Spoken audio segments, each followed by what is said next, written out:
I'm Nick Kelly, and welcome to Ames Arena, where the Lakeville North boys hockey team is getting set to take on the Lakeville South boys hockey team in a matchup tonight. And Lakeville North comes into this game with a 4-2 record, while the Cougars come into this game with a 2-3 record. Now, even though these teams know each other well and there's quite a rivalry between the two, it has not been a very even matchup the last few years. Lakeville South has not beaten Lakeville North for 3 years, and the last time they beat the Panthers was December 20th, 2012. And in those games that they've played, the Cougars have been outscored by the Panthers 32-7. At the same time, Coach Jeremiah Johnson told me they aren't overwhelmed by this team. They believe they can beat them, and it's going to take a really strong effort, and goalie Taylor Locke might have to make a few saves that she's not supposed to. But Lakeville North is 6-0, and they come into this week after a rough game on defense last week, giving up 27 points against the ECU defense after giving up 28 points against Lakeville South the week before, which is uncharacteristic of the Lakeville North defense. They haven't given up that many points in 2 games in 8 years. So they had to make a few changes this week, including a new safety. Joey Larson, who is a senior captain, he's going to be starting at safety next to Jaden Hatt today. So that'll be one player to keep an eye on to see how he does, because he hasn't played safety for several years now. It'll be interesting to see how he does in the defensive role, because he's been a quarterback and he's been practicing like that since the summer. And Reed Smith is a junior.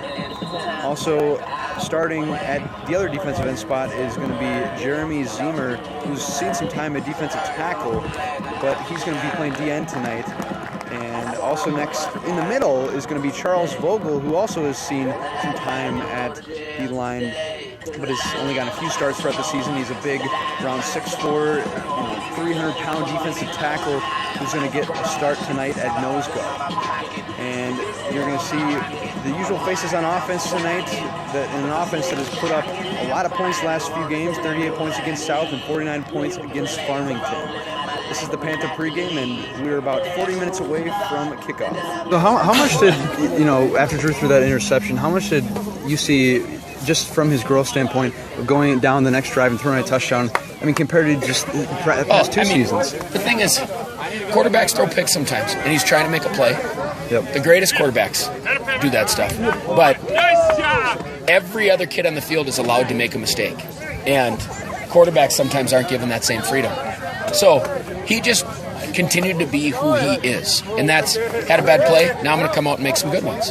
And look, Drew Stewart, and it isn't just all about him, but he's been in 8 state tournaments now since he's been in high school. That kid's a winner, and there's no doubt left. Clicking, the passing game was going, you had the running game. How fun is it for you guys when that offense is really kind of firing on all cylinders? First 6 weeks we were just rolling. It was a little easy, not easy, but we got it pretty easy going to us. But the last couple weeks, last 3 weeks, we didn't click as much, and this was a big bounce back week for us. We almost every drive clicked and got a touchdown. It seems the more you carry the ball, the harder you run.